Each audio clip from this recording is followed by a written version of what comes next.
ना हिफाजत में रखे। मेरे अज़ीज़ों, आइए कलाम खुदा को खोलिए। इब्रानियों के नाम पौलुस रसूल का ख़त, उसका 11वां बाब और उसकी 6ठी आयत को खुदा के कलाम अक़दस में से हम सीखेंगे, पढ़ेंगे और इस कलाम के फ्रूट को अपनी ज़िंदगी में लेने की कोशिश करें। इब्रानियों के नाम पौलुस रसूल का ख़त, उसका 11वां बाब और उसकी 6ठी आयत। Hallelujah, praise the Lord, hallelujah, hallelujah, hallelujah, hallelujah, hallelujah, hallelujah. Thank you Holi spirit, thank you Holi God father. बाप तेरा शुक्र हो, तू भला है, तू मौजूद है। तेरी मौजूदगी के लिए तेरा शुक्र करते हैं। सबको मिल गया है? सब बोलिए आमीन। फिर बोलिए, दोबारा बोलिए, हालेलुया। कलाम खुदा को सुनिए। खुदा के कलाम अक़दस में इस तरह लिखा है, इब्रानियों के नाम पौलुस रसूल का ख़त, उसका 11वां बाब उसकी 6ठी आयत में, और बगैर ईमान के उसको पसंद आना नामुमकिन है, इसलिए कि खुदा के पास आने वाले को ईमान लाना चाहिए कि वो मौजूद है और अपने तालिबों को बदला देता है। आमीन। सब बोलिए आमीन। फिर बोलिए, दोबारा बोलिए, हालेलुया। प्यारे रूहुल कुद्स, मैं तेरा शुक्रगुजार हूँ इस कलाम के लिए जो तूने हमारी ज़िंदगी में दिया है। तू ही हमारा बेहतरीन उस्ताद है और तू ही हमें सिखा ताकि हम तेरे कलाम को सीख पाएँ और तेरी मर्ज़ी को पूरा करें, यीशु के नाम में, हालेलुया।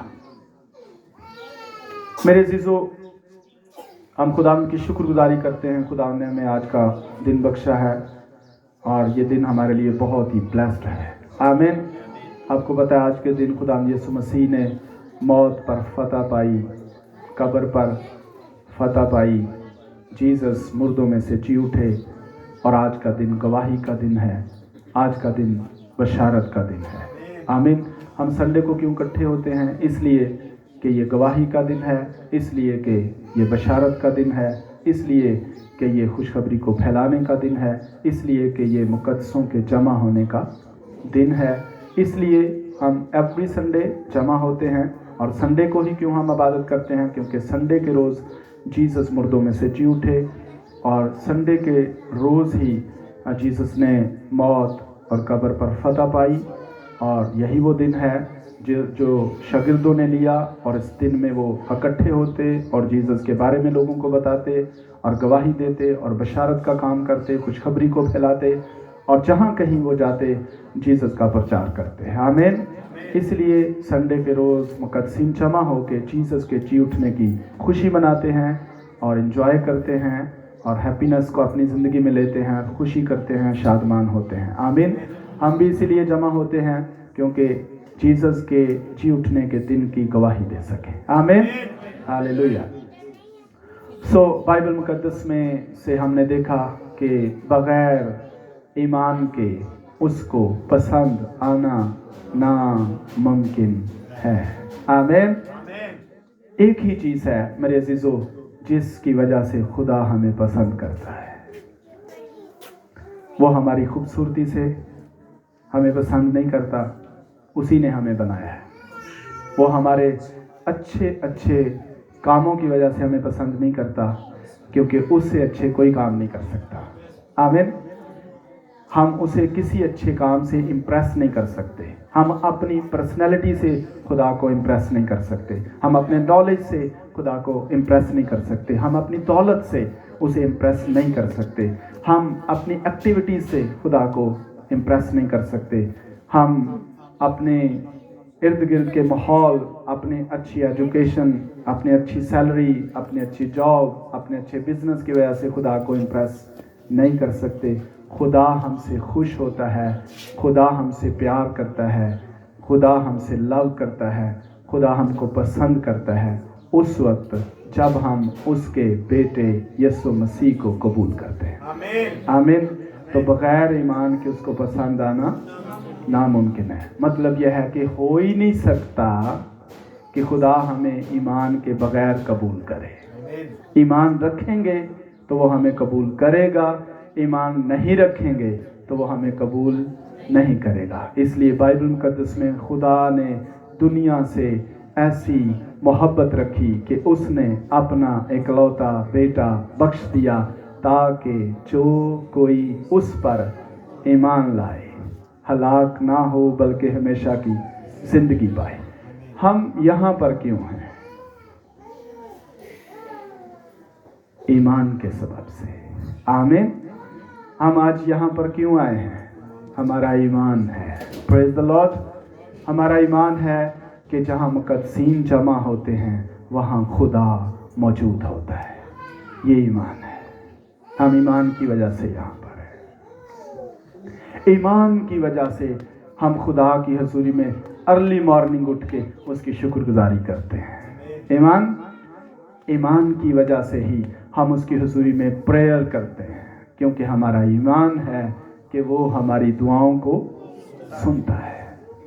तो ईमान के बगैर कोई भी सुबह उठ के ऐसा नहीं कर सकता। जिसका ईमान है वो ही ऐसा करता है। जब उसको मुश्किल पेश आती है, जब उसको प्रॉब्लम्स आते हैं, तो उसका ईमान उसको ये तकवीयत देता है कि खुदा की तरफ, खुदा की हजूरी में झुक जा। आमीन। तो ईमान, जब आप बाइबल मुकद्दस को पढ़ते हैं तो हर एक सफ़े के ऊपर, हर एक वर्स के अंदर आपको ईमान नजर आएगा, क्योंकि खुदा का कलाम जो है वो ईमान को जन्म देता है। आमीन। बाइबल में लिखा है कि कलाम सुनने से ईमान पैदा होता है। आमीन। और सुनना मसीह के कलाम से। कलाम बहुत से हैं, हाँ, साथ ये लिखा गया है कलाम बहुत से हैं, लेकिन लिखा गया है कि मसीह के कलाम से सुनना। आमीन। ईमान सुनने से पैदा होता है और सुनना मसीह के कलाम से, क्योंकि बहुत से कलाम हैं पर मसीह के कलाम के सुनने से ईमान पैदा होता है। आमीन। आप बाइबल क्यों पढ़ते हैं? बाइबल मुकद्दस के अंदर लिखा है, और तुम किताबे मुकद्दस में ढूंढते हो। यूहन्ना की अंजील उसका 5वां बाब उसकी 39वीं आयत अगर आप देखें तो आपको लिखा हुआ मिलेगा, जीसस ने कहा तुम किताबे मुकद्दस में ढूंढते हो क्योंकि तुम जानते हो कि इसमें हमेशा की जिंदगी है, और ये मेरी गवाही देती है। वाह, ये मेरी गवाही देती है।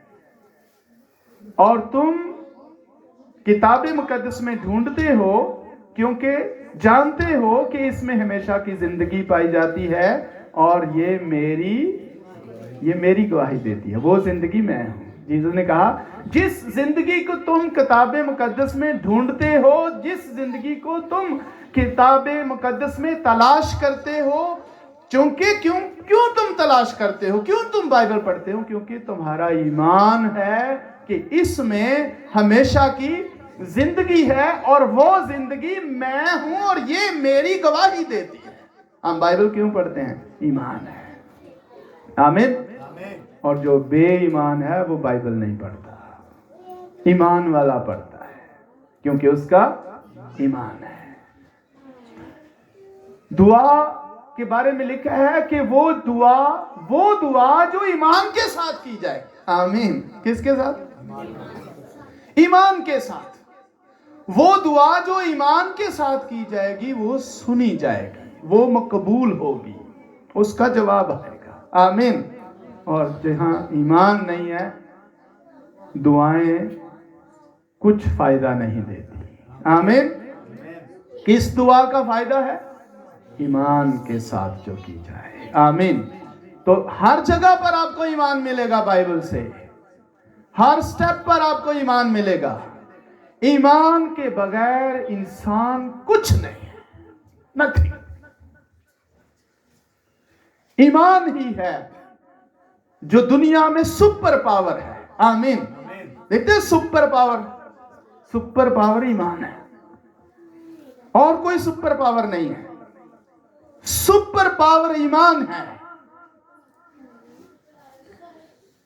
ईमान के सबब से आप देखेंगे बाइबल मुकद्दस के अंदर अजीब काम हुए हैं। आमीन। किसके सबब से? ईमान के सबब से। जब बनी इस्राएल मुल्क मिस्र से निकले, आधी रात को तो उनके निकलने का सबब क्या था? ईमान। क्योंकि उनको ये बताया गया था कि मैं मुल्क मिस्र से तुम्हें निकाल लूंगा, तुम मेरी कौम हो, तुम मेरे लोग हो। और वो मुकद्दस मूसा की मार्फत जिंदा खुदा पर ईमान लाए। ईमान के सबब से वो वहां से निकले और खुदा ने उनके साथ वादा किया, मैं तुम्हें एक वसी मुल्क दूंगा, हरियाली वाला, खुशहाली वाला, जरखेज, बने बनाए घर, बने बनाए खेत, बने बनाए बगात। ईमान वालों ने कबूल कर लिया है, बने बनाए, कुछ खर्चा नहीं है, लगाने नहीं है बाग, खेतों की पेमेंट नहीं करनी, घरों की पेमेंट नहीं करनी, फ्री ईमान में मिल जाएंगे। आमीन। कैसे मिल जाएंगे? ईमान में। आज हम इस तरह का ईमान हमें रखना चाहिए। और खुदा ने जब उनको मुल्क मिस्र से निकाला और पीछे फिर शैतान ने मिस्रियों को उभारा कि तुमने क्या किया है, उन लोगों को जाने दिया, वो आपकी खिदमत करते थे, अब आप किससे खिदमत लोगे, उनको वापस लेके आओ। बादशाह ने फौज तैयार की और उनका पीछा किया। जिस खुदा ने उनको कहा था मुझ पर ईमान रखो, उसने कहा मैं तुम्हारे साथ जाऊंगा। Praise the Lord. आमीन। क्या कहा? मैं तुम्हारे साथ जाऊंगा। और जब वो फौज उनका पीछा कर रही थी और जब बनी इस्राएल को समझ आई, पता चला कि फौज उनका पीछा कर रही है, इंसान होने के नाते वो परेशान हो गए। उन्होंने फिर पुकारा खुदा को, जिसने कहा था और तुम मुझे पुकारोगे तो मैं तुम्हें जवाब दूंगा। क्यों हम उसे पुकारेंगे? ईमान के सबब से, क्योंकि वो सुनता है। आमीन।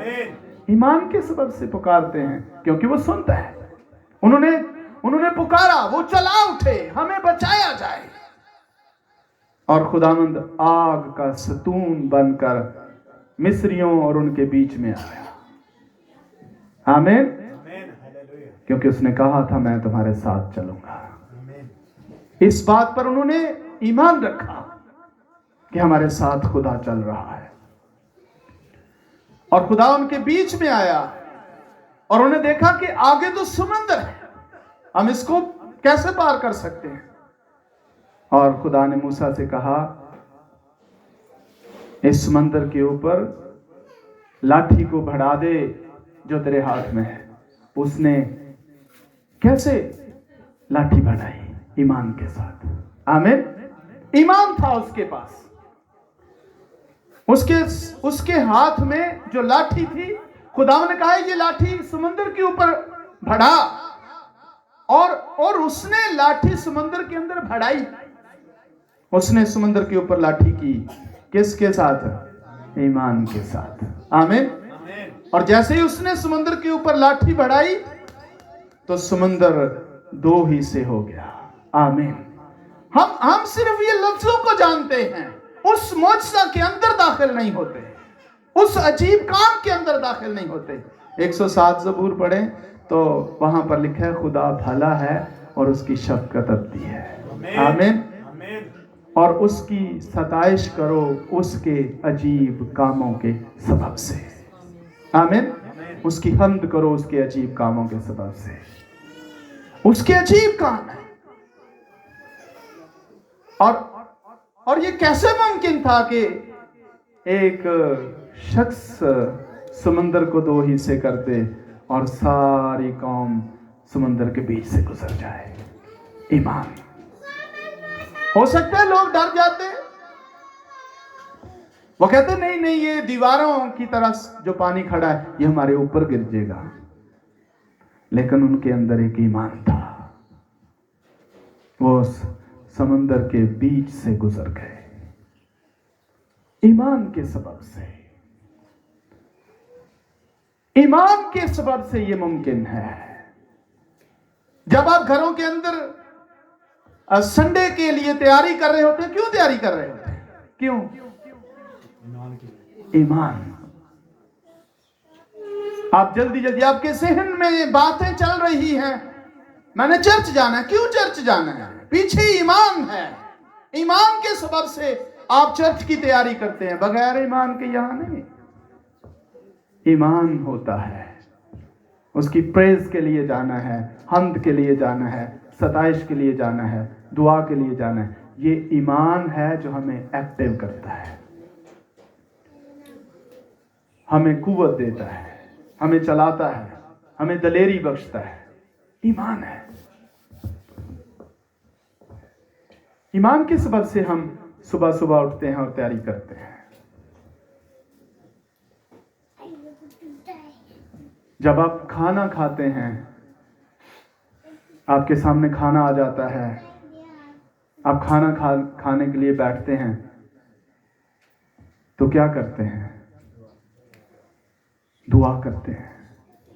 क्यों करते हैं दुआ? ईमान है। ईमान के सबब से आप पहले खाने के ऊपर क्या करते हैं?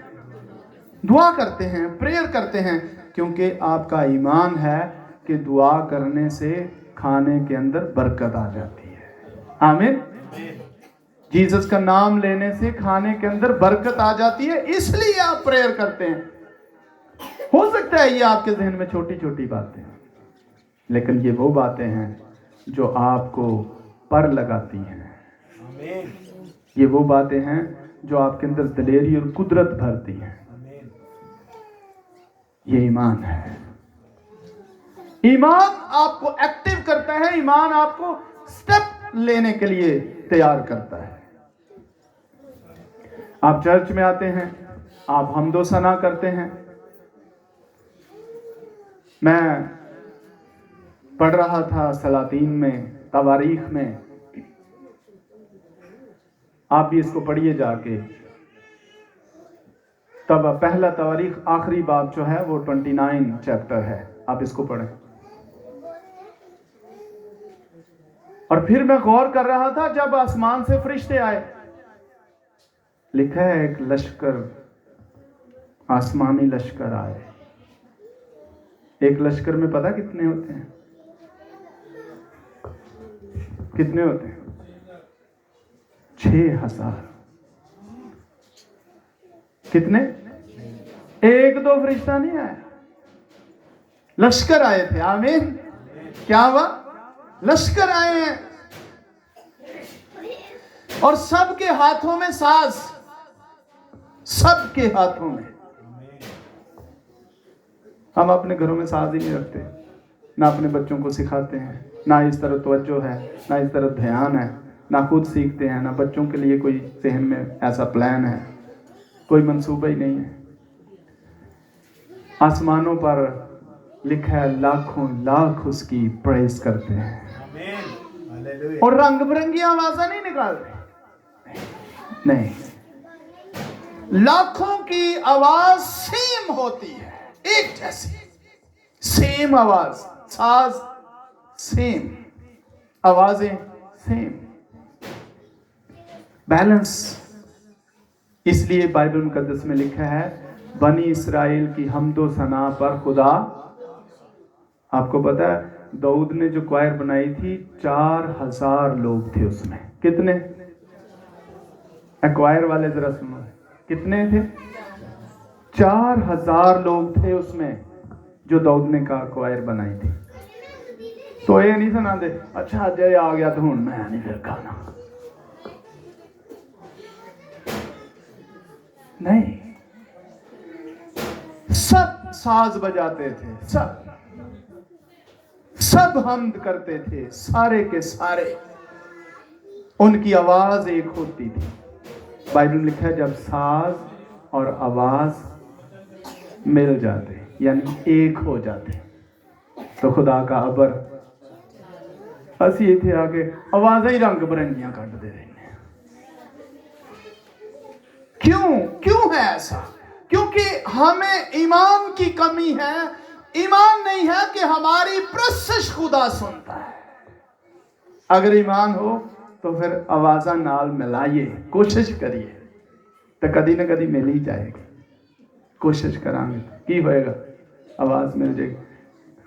वो जिस लेवल पे क्वायर गा रही होती है, उसी लेवल पे जाके हमें उनके साथ मिलने की कोशिश करनी होती है कि हम भी इस प्रोसेस का हिस्सा बन जाए। क्यों हम प्रोसेस करते हैं? ईमान है। आमीन। बाइबल में लिखा है, मुकद्दसों के साधकों के घरों से खुदा की रागनी, आमीन आमीन, खुदा की, मुकद्दसों के घरों से खुदा की रागनी निकलती है। इतने बहुत से ऐसे मुकद्दस जिन्हें गाने लाए होंगे, मुकद्दसों के घरों से, क्योंकि हम खुदा की हैकल हैं और हैकल के अंदर से खुदा की हमद व सताइश की आवाज आनी चाहिए। हैकल ਨੂੰ पता नहीं की होया, लड़ाइयां झगड़े बदगोइयां ऐबजोइयां झूठ फ्रेब पता नहीं क्या क्या इसमें आ गया है। क्यों प्रोसेस की जाती है? ईमान के सबब से। और लिखा है, खुदा सुनता है और अपने तालबों को बदला देता है। तालब का मतलब क्या होता है? वो अपने तालबों को बदला देता है। तालब का मतलब होता है जो तलब रखता है। तलब वाला बंदा, तलबगार, चाहत करने वाला, खुदा की चाहत करने वाला। हमारे अंदर और ही बड़ी चाहते बिखरी बड़ी हैं। कदी असीं ने ऐ कर ली, मैनूं बड़ा ही चंगा लगदा है। अफसोस है। चाहत क्या है? टीवी लगा लो, चाहत है गाना सुन लो, चाहत है ड्रामा सुन लो, चाहत है ये कर लो, चाहत है लड़ाई कर लो। क्या चाहत है? खुदा की चाहत करें, खुदा को चाहें। इंसान को चाहेंगे, वो उतनी देर आपको चाहेगा जितनी देर उसको आपसे मतलब है।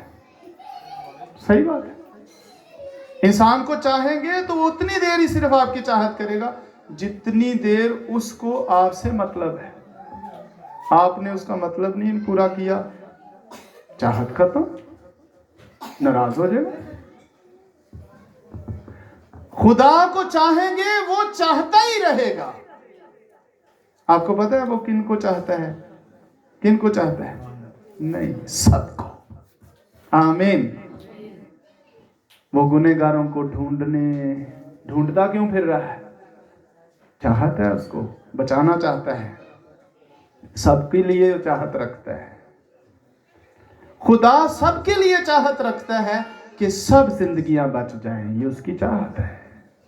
सब लोग नजात पाएं, ये उसकी चाहत है। वो चाहता है कि सब लोग नजात पाएं, ये चाहत है उसकी। खुदा की चाहत है सारे बच जाएं। आमीन। खुदा की चाहत में हमें भी शामिल हो जाना चाहिए कि नहीं? हाँ, कई तो नुआ इंजनियर ने सस नूं घर ही रहन दो, चर्च की लैके जाने, कली ही टुर जाने। है वे लो चाहत। खुदा की चाहत में हमें भी शामिल हो जाना चाहिए, उसको भी साथ लाएं। क्यों नहीं साथ ला रहे? क्योंकि बीच में लड़ाई झगड़ा चल रहा है ना। तो लड़ाई झगड़ा खत्म करें, चाहत करें उसको भी बचाने की, ताकि वो भी खुदा की हुजूरी में आए और बच जाए। आमीन। बगैर ईमान के उसको पसंद हम नहीं आ सकते। लोग कदम उठा के आगे जब रखते हैं और रखते रखते पीछे रख लेते हैं, लेकिन ईमानदार जब कदम उठाता है तो वो फिर रख देता है, और बाइबल कहती है उसके कदम को कोई उखाड़ नहीं सकता, क्योंकि वो ईमान के साथ रखता है। आमीन। और जो ईमान से स्टेप लेता है वो गिरता नहीं है, वो कमजोर नहीं होता, वो चलता रहता है। आज लोग, मैं आपको सच्चाई बताऊं क्या हो रहा है। फर्माबरदारी और ताबेदारी और पाकीज़गी को छोड़कर लोग सिर्फ राजी के पीछे चले गए। लोग कहते हैं यही है सब कुछ, लेकिन मेरे अजीजों ये सच्चाई नहीं है। सच्चाई हजम होना ही बड़ी मुश्किल बात है। लोग फर्माबरदारी को छोड़ चुके हैं, ताबेदारी को छोड़ चुके हैं, पाकीज़गी को छोड़ चुके हैं। उनके नजदीक एक ही बात बस चल गई है, सरफराजी सरफराजी सरफराजी। ये सच्चाई नहीं है। सच्चाई को तो लोग सुनना ही नहीं चाहते। ईमान से जो चलता है वो उन बातों को लेता है जो खुदा की निगाह में मकबूल हैं।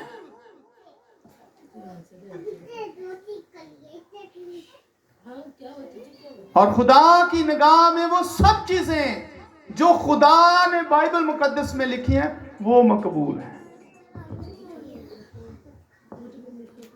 पाकीज़गी की तरफ लोग कितना आ रहे हैं, ध्यान ही नहीं है। फर्माबरदारी की तरफ लोग कितना आ रहे हैं, सच्चाई पर लोग कितना चल रहे हैं, इधर तो तवज्जो ही नहीं है। किधर तवज्जो है? सरफराज हो जाओ, सरफराज हो जाओ, सरफराज हो जाओ। एक ही बात बस जहन में, खोपड़ी में अटक गई है और समझते हैं ये है असल। असल नहीं है ये। असल फर्माबरदारी है, ताबेदारी है और पाकीज़गी है। एक बंदा शराब पीता है, एक नहीं पीता। क्यों? ईमान के सबब से। क्योंकि उसको पता है खुदा नहीं चाहता ऐसा। वो क्यों नहीं पीता? क्योंकि खुदा नहीं चाहता। ये उसका ईमान है। तो ईमान उसे क्या करता है? शराब पीने से रोकता है। ईमान उसे नापाकी से रोकता है। ईमान उसे गालियों से रोकता है। एक बंदा गालियां निकालता है, दूसरा नहीं। वो क्यों नहीं गालियां देता? क्योंकि उसका ईमान उसको इजाजत नहीं देता। हर जगह पर आपको ईमान मिलेगा। एक बंदा लड़ाई झगड़ा करता है, एक नहीं करता। क्यों नहीं करता? क्योंकि उसका ईमान उसे रोकता है, झंझोड़ता है।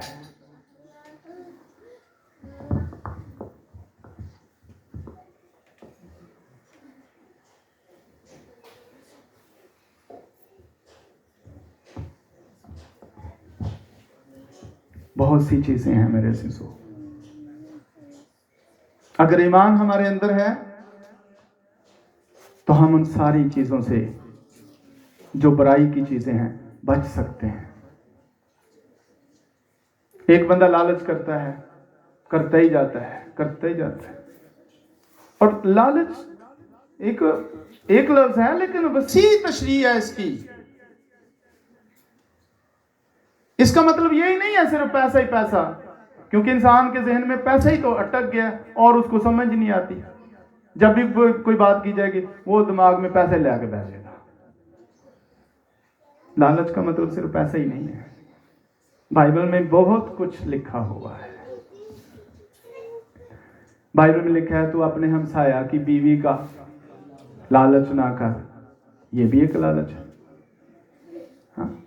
तो एक शख्स लालच करता है। अब यही नहीं है इतना ही लालच है, नहीं, और बहुत सी चीजें। लोग अब खुदा के साथ चलना नहीं चाहते। लोग अब दुनिया के साथ चलना चाहते हैं। सच्ची बात है, 200 गुना सच्ची बात है। दुनिया के साथ चलना चाहते हैं, खुदा के साथ नहीं चलना चाहते।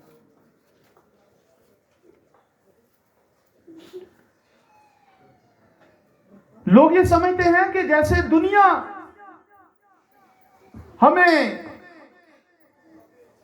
बहुत बुलंदी पर नजर आती है, हम भी वहां, लेकिन खुदा चाहता है कि नहीं मेरे बेटे, तू मेरे पास हो, तुझे यहां होना जरूरी है, खुदा की हजूरी में, खुदा की फर्माबरदारी में, उसकी हम्दो सना में, उसकी सताइश में, उसकी शुक्रगुजारी में। ये सारी चीजें ईमान के सबब से आती हैं। ईमान इंसान को इस काबिल बनाता है। बाइबल में लिखा है पहला दर्जा किसको देना है? कौन देगा? जिसके अंदर ईमान है, वरना संडे को भी उठाएगा, निकालेगा, करेगा काम, उसके पास संडे को भी दुआ के लिए टाइम नहीं है। मुकद्दसीनों की महफिल में वो बैठता ही नहीं है।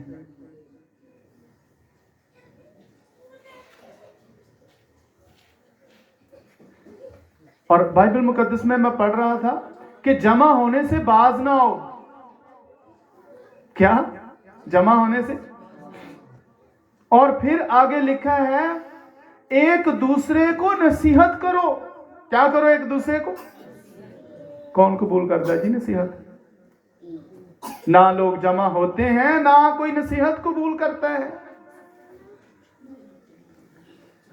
मुकद्दसीन जब आपस में बैठते हैं वो एक दूसरे को नसीहत करते हैं। ये नसीहत करना एक दूसरे को, इसका मतलब है एक दूसरे की भलाई करना, एक दूसरे के लिए भला चाहना। कौन किसी की नसीहत करता है? हम अपने बच्चों की नसीहत करते हैं, किसी हमसाये के बच्चे की भी नसीहत करते हैं, उससे हमें ताल्लुक ही नहीं है। अपने बच्चे को क्यों नसीहत करते हैं? क्योंकि उससे हमें प्यार है। जिससे प्यार होता है, जिससे मोहब्बत होती है, उसको नसीहत की जाती है। बाइबल में लिखा है जिसको वो बेटा बनाता है उसको कोड़े मारता है, कोड़े मार मार के सीधा करता है। यहां कोड़े नाम ही सुनना पसंद नहीं है, खाना कोड़े और बात है। खुद से ही हम सियाने हैं। क्यों हम नसीहत करते हैं? बाइबल कहती है एक दूसरे की नसीहत करो। खुदा कहता है हमारा ईमान है, इससे हमारा फायदा है।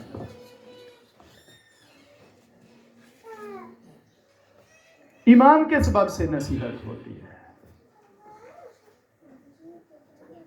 हम देखें दुनिया सारी कदर भाग रही है, हर किसी की कोशिश है मैं अमेरिका जाना चाहता हूं। इथों दुबई जाता तो अगे जाके आंदा मैं अमेरिका जाना है। आंदा अमेरिका कभी चला जावांगा। अब अमेरिका बुराई का अड्डा बन चुका है और तबाह हो रहा है।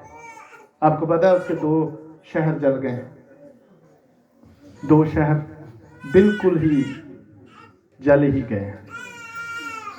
क्यों खुदा ने ऐसा किया? क्योंकि वो बुराई का अड्डा बन चुका है। खुदा बर्दाश्त नहीं करता। चर्च वहां पर बड़े बड़े चर्च हैं, फ्री है, कोई चर्चों में आता ही नहीं है। क्यों लोग चर्चों में नहीं आते? ईमान नहीं है। क्योंकि बात तो ईमान की है। ईमान होगा तो लोग चर्च आएंगे।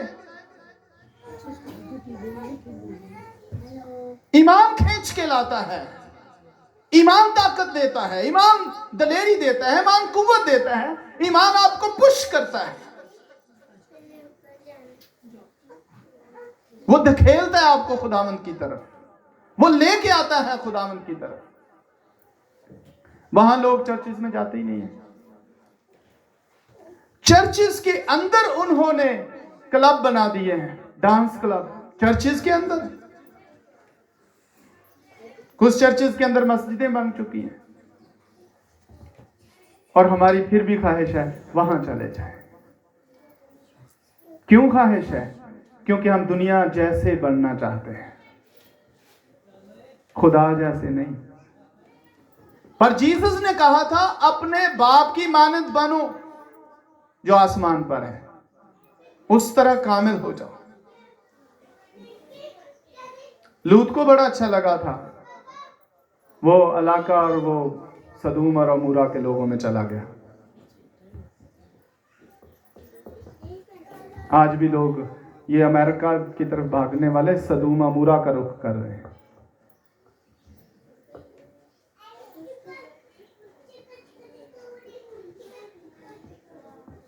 खुदा जब हमें खाने पीने को दे रहा है, हमें शुक्रगुजारी करनी चाहिए। हम में से कोई गरीब नहीं है।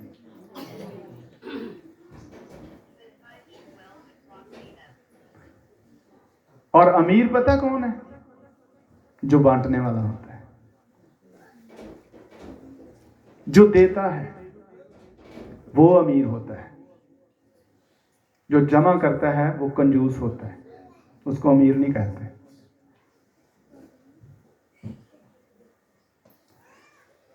कोठियां हूं, बंगले हूं, मिलें हूं, कारें हूं, फैक्ट्रियां हूं, बिजनेस हो, व्हाटएवर जो कुछ भी हो, अगर वो बांटने वाला नहीं है, देने वाला नहीं है, कंजूस है, अमीर नहीं है। अमीर वो होता है जो देने वाला होता है, जो शेयर करने वाला होता है। आपको पता है जीसस ने भी, पर वो देने वाला क्यों दे रहा है? ईमान है। आमीन। देता क्यों है? ईमान है पीछे। पर वो क्यों नहीं देता? क्योंकि ईमान नहीं है।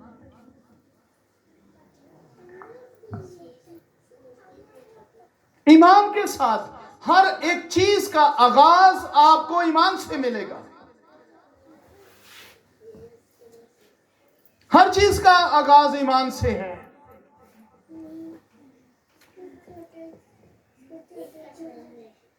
बाइबल में लिखा है खुदा जैसा ईमान रखो। कैसा ईमान? खुदा जैसा ईमान। वो चीजों को बुलाता है और फिर ईमान रखता है और चीजें आ जाती हैं। उसने कहा आसमान बन जाए, उसके मुंह से निकला, ईमान रखा और वो बन गया। उसने कहा जमीन बने और उसने मुंह से निकाला, ईमान रखा और वो वजूद में आ गया। तो बाइबल में लिखा है खुदा जैसा ईमान रखो। एक शख्स चर्च में आता और हदिया बोता। क्यों हदिया बोता भाई? उसको ईमान है। ईमान की वजह से बोल रहा है, क्योंकि बाइबल में उसने पढ़ा है, बाइबल में से उसने सुना है।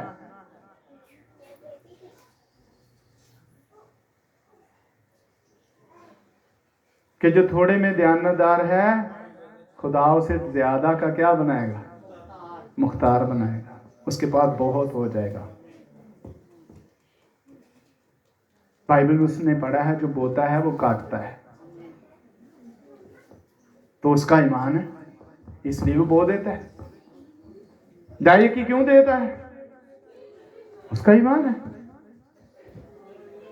उसका ईमान है, इसलिए वो दे देता है।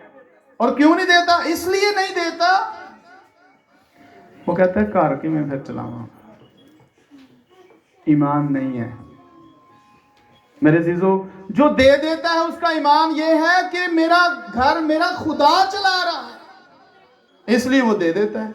खुदावन चलाता है, खुदावन चलाएगा। और क्यों नहीं देता ना देने वाला? वो इसलिए उसको फिक्र पहले से लग जाती, फिर मैं घर किवें चलावांगा। ईमान नहीं है। तो ईमान के सबब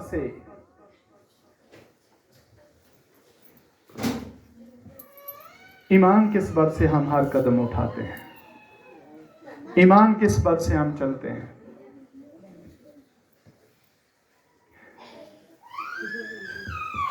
हमारा ईमान है।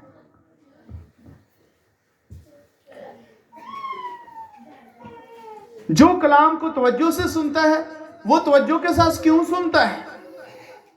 क्योंकि उसने बाइबल में पढ़ा है, जो मेरे खुदा कहता है जो मेरे कलाम पर तवज्जो देगा वो उसका ईमान है। मैं तवज्जो से सुनूंगा और मेरे साथ खुदा भलाई करे, इसलिए वो बड़े तवज्जो के साथ सुनते हैं। और जो नहीं सुनता तवज्जो के साथ, उसका ईमान ही नहीं। इसीलिए तो वो तवज्जो से सुनता नहीं है।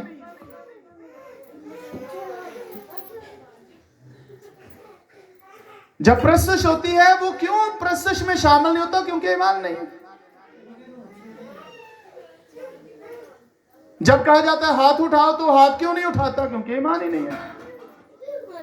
बाइबल में लिखा है, तुम जब खड़े होते हो तो हाथ बुलंद करके क्या किया करो? दुआ। हाथों को बुलंद करके, ये बाइबल में लिखा हुआ है। अब जब कहा जाए ना हाथ बुलंद करो, तो समझते हैं पता नहीं ये पादरी में कोई खारिश हो रही है, हाथ उत्ते करवाई जा रहे हैं। चंगे भले थल्ले हाथ रख के ही दुआ करने, ऐसा ना उत्ते करो। ऊपर करना हाथ हमारी फतह का निशान है। आमीन। ये फतह है। फिर अपने बाप की तरफ हाथ फैलाना, आसमान की तरफ हाथ फैलाना, खुदा की तरफ हाथ बढ़ाना। इसका मतलब है हम खुदा से प्यार करते हैं, खुदा को चाहते हैं।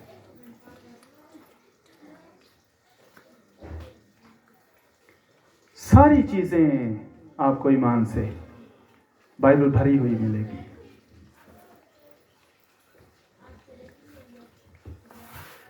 जीसस 38 साल के बीमार के पास गए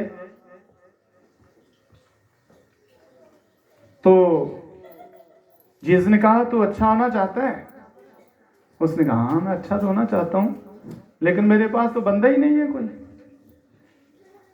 कि मुझे उठाकर हौज में उतार दे। तो जीसस ने कहा चल फिर उठ, चल फिर अपनी चारपाई उठा। उसने जीसस की बात का यकीन किया, ईमान रखा, उठ गया, चलने फिरने लगा।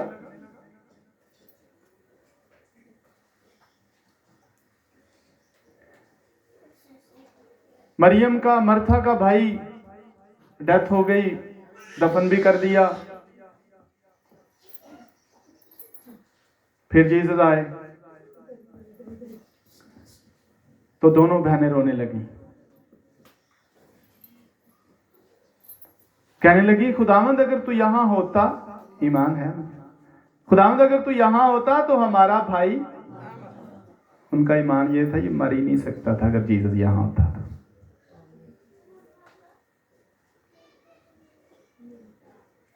जहां जीसस रहता है जिंदगियों के अंदर, वो शख्स मर ही नहीं सकता। जीसस ने कहा है जो मुझ पर ईमान रखता है वो कभी नहीं मरता। जीसस ने कहा है, अंदर रखें जीसस को। तो जीसस ने उनसे कहा कि वो जी उठेगा अगर तुम ईमान रखोगी तो। तुमने कहा हम जानती हैं वो जी उठेगा। इसका मतलब है वो क़यामत पर भी ईमान रखती थी। आमीन।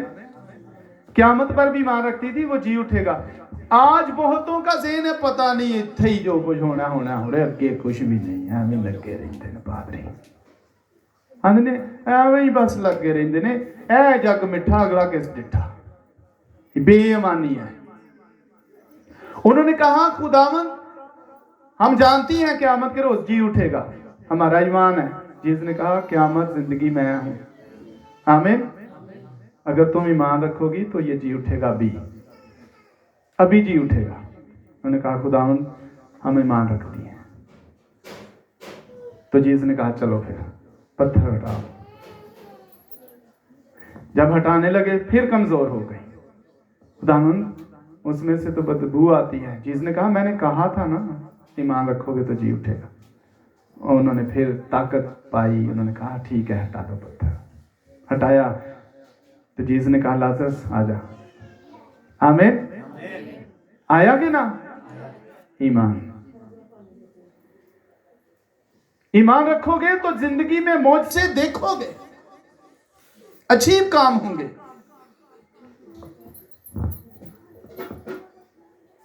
फर्ज करो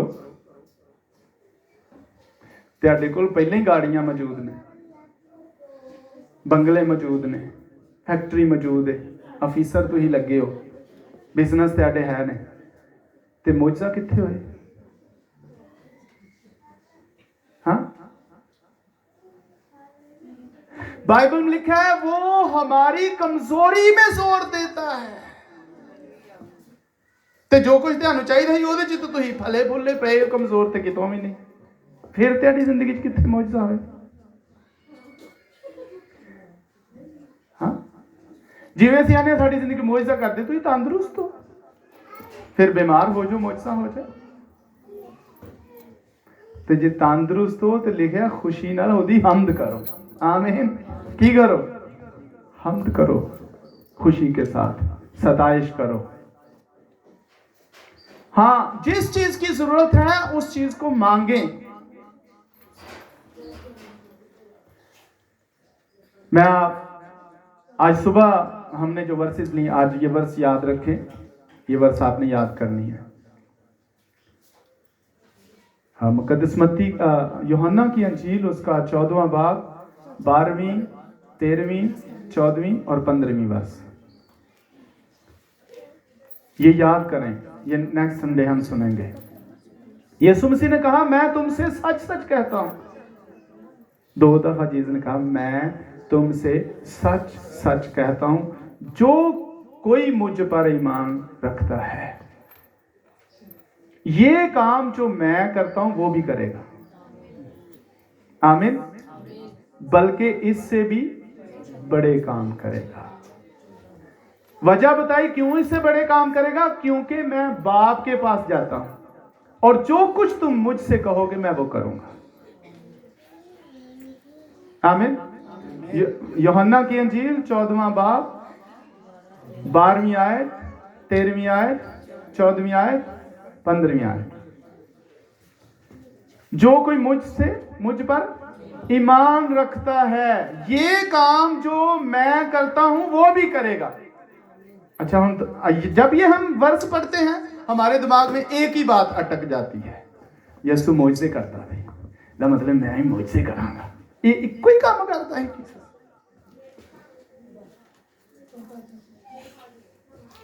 एक ही काम करता था, सिर्फ मुझसे ही करता था। अब जब ये तालीम दी जाती है यीशु सिर्फ मुझसे ही नहीं करता था, लोगों ने एक ही दिमाग में बात डाल लिया, अच्छा तो फिर यीशु मुझसे करता था। अरे यीशु सिर्फ मुझसे ही नहीं करता था, वो और भी बहुत कुछ करता था। और जीसस ने कहा ये काम जो मैं करता हूं वो भी करेगा। सबसे बड़ा काम जीसस खुशखबरी देते थे लोगों को।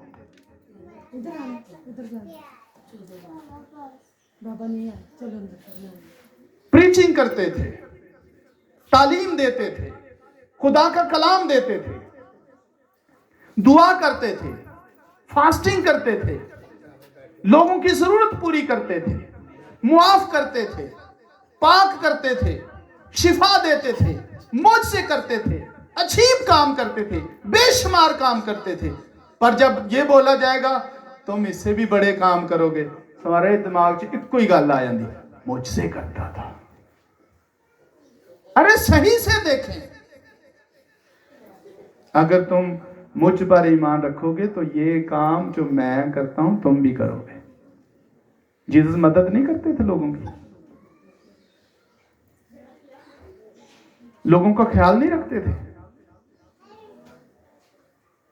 जरूरतें पूरी करते थे, लेकिन लोगों ने एक ही बात इसमें से ले ली, जीसस मौजदे करते थे बस। सही तालीम को देखें, सही तालीम होगी तो सही अमान होगा, सही अमान होगा तो फिर आप मकबूल ठहरेंगे और खुदा को पसंद आएंगे। बगैर ईमान के उसको पसंद आना नामुमकिन है। ये हो ही नहीं सकता कि कोई शख्स उस पर ईमान ना लाए और कहे खुदा मुझे बड़ा प्यार करता है। उसके कामों से समझ आती है कि ये ईमान क्या रखता है। संडे के रोज उन्होंने काम दी पई है, ईमान है।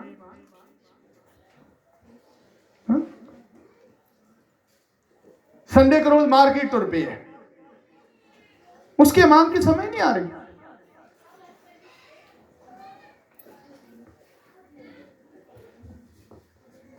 संडे के रोज उन्होंने अपने बिजनेस दी पई है, संडे के रोज उसको अपनी जॉब की पड़ी हुई है, संडे के रोज उसको शादी की पड़ी हुई है, संडे के रोज उसको जो है वो सालगिरह की पड़ी हुई है। ये ईमान नहीं है। ईमान उसको खींच के लाता है खुदा की हुजूरी में। ये ईमान है। ईमान उसको पुश करता है, ईमान उसको ताकत देता है, ईमान उसको जोर देता है। वो सबसे पहला दर्जा खुदा को देता है, ये ईमान करता है। संडे वाले दिन मशीन लगा ली ना, कपड़े धोने लग पे, ये ईमान है। ये कौन सा ईमान है? आज मुकद्दसों ने जमा होना है हम्द के लिए, सताइश के लिए, शुक्रगुजारी के लिए, दुआओं के लिए, नसीहत के लिए, तरबियत के लिए, खुदा के कलाम के लिए, इबादत के लिए, बंदगी के लिए, सताइश के लिए, और उन्हें मशीन चाड़ ली। ये ईमान है। जीसस ने कहा उनके कामों से तुम उनको पहचान लोगे। कौन ईमान पर है, कौन ईमान पर नहीं है। खुदावन ने मना किया, सब्त के दिन आप लोगों ने रोटी बटोरने नहीं जाना। एक बहुत ही सियाना सी उन्हें आखिया मैं तो जाऊं ना सवेरे सवेरे जरा बच्चों वास्ते कुछ करके आवा। खुदा ने लियाओ इन्हें इधर। उसने अदालत करनी है उन सब की जो नाफरमान है और सुनते नहीं है खुदा का कलाम, और दुनियादारी में धन से चले जाते हैं और दुनिया जैसे होते जाते हैं। जीसस ने कहा है मेरे नाम के सबब से लोग तुम पर लान तान करेंगे। यही पसंद करने पहला हुक्म ते अमल ही नहीं करते थे। लान तान लोग हम पर तब करेंगे जब हम खुदा की मानद बनने की कोशिश करेंगे, फिर लोग हम पर लान तान करेंगे। तो जो ही दुनिया वर्गी हो जाओगे फिर साढ़े तो किन्ने लान तान करनी है। अही दुनिया वर्गे हो गए, जैसे वो है वैसे हम हो गए, हमें कौन बुरा कहेगा। फर्क नजर आएगा खुदावंद के मुकद्दसीनों का, जो खुदा पर ईमान रखते हैं। फर्क नजर आता है। लोग उन पर लान तान करते हैं, लोग उनको बुरा भला कहते हैं, लोग उनके खिलाफ जाते हैं। क्यों? क्योंकि वो ईमान पर चल रहे हैं, ईमान को फॉलो कर रहे हैं, ईमान के मुताबिक जिंदगी बसर कर रहे हैं, इसलिए लोग उन पर लान तान करते हैं। लान तान तो उसी पर होगी जो दुनिया से हटके चलेगा खुदा की फर्मा बरदारी। तो जो हो ही दुनिया जैसा गया, दुनिया उसको क्यों लान तान करेगी। हम किस तरह के बनते जा रहे हैं? दुनिया जैसे। कोशिश क्या है? दुनिया जैसे बन जाओ। कोशिश क्या है? जैसे दुनिया है। बाइबल कहती है खुदा की मानंद बनो। तुम खुदा के फर्जंद हो, खुदा के लोग हो, मुकद्दस हो, पाक हो, चुने गए हो, अलग किए गए हो। हम अलग किए गए, चुने गए, फिर दोबारा उठे। एक ही है। ये सिर्फ डेविल का प्लान है। सरफराज हो जो, सरफराज हो जो। खानी एक रोटी है सारी जिंदगी, क्या कर लेना। घर इधर ही रह जाना है, बिजनेस इधर ही रह जाना है, पैसा इधर ही रह जाना है, शान और शौकत इधर ही रह जानी है। एक रोटी खानी है, पता नहीं कितने ऐसी जाना चाह रहे हैं। ये हम छोड़ सकते हैं, और छुड़ाएगा कौन? हमारा ईमान। ईमान छुड़ाएगा इन सारी चीजों से। हम जकड़े हुए हैं और मजहबी किस्म के लोग हो गए हैं। चर्च जाके भी मुंह बंद करके बह रहना है। क्यों आए हो फिर? हम इबादत करने के लिए आए। मुंह खोल दे नहीं, इबादत केड़ी करनी है। हाथ उठाते नहीं है, तालियां बजाते नहीं है, प्रस्तुत करते नहीं है, दुआ करते नहीं है, कलाम सुनते नहीं है, तवज्जो देते नहीं है, अमल करते नहीं है। चर्च आए हैं कादे वास्ते? इबादत करनी है, उसे चुप करके आगे बैठ रहे हैं। ये इबादत हो रही है। पर जिनके अंदर ईमान है, ताकत देता है, वो खुदा की हजूरी में झूमते हैं, प्रस्तुत करते हैं, हम्द करते हैं। वो जल्दी जल्दी चर्च आने की कोशिश करते हैं, मुकद्दसों से मिलकर खुश होते हैं। ऐसे संडे वाले दिन आखिए भी ना, एक दूजे ਨੂੰ मिलो, इधर ਨੂੰ मुंह कर सलाम भैन जी, उधर सलाम भाई जी, की हाल है तेरा? ठीक हो तुसी? ईमान ही कोई नहीं अंदर। लोग खुश होते हैं मुकद्दसों से मिलकर, शादमान होते हैं मुकद्दसों से मिलकर। खुशी होती है हमारे बहन भाई आज संडे के दिन हमें मिलेंगे, हम चर्च जाएंगे, हम एक दूसरे की खैर वफियत पूछेंगे। ईमानदारों की जमायत है। खुदा ईमानदारों की जमायत में पाया जाता है, मौजूद होता है। वो साधकों की बातों पर कान लगाता है, वो साधकों की बातों को तवज्जो के साथ सुनता है। मेरे सीसो, दुनिया की मानंद ना बनो, ईमान पे बात करते चले जाएं। एक लंबी लिस्ट है, खत्म होने वाली नहीं है, पर मेरी आपसे गुजारिश है, आपसे दरख्वास्त है, आप इस चीज को समझने की कोशिश करें। दुनिया मिट रही है, दुनिया फिनिश हो रही है, दुनिया खत्म हो रही है। आप में से बथेरों को याद होगा 2026 के बारे में मैंने आपको बताया था, आज से 2-3 साल पहले, और 2026 आने में अभी 2 साल पड़े हुए हैं। हाँ, 1 साल। ना जाने 2026 दुनिया का एंड हो, आखिर हो। हमारे पास कोई मौका नहीं है। अभी से खुदा के साथ जुड़ने की कोशिश करें। ये डेडलाइन नहीं है, ये अवेयरनेस है। हम नहीं जानते खुदा कब आएगा। और मैं आपको बताऊं, दुनिया फिनिश नहीं होगी अभी सिर्फ कौम पर कौम, सल्तनत पर सल्तनत चढ़ाई करेगी, बड़े बड़े भूचाल आएंगे।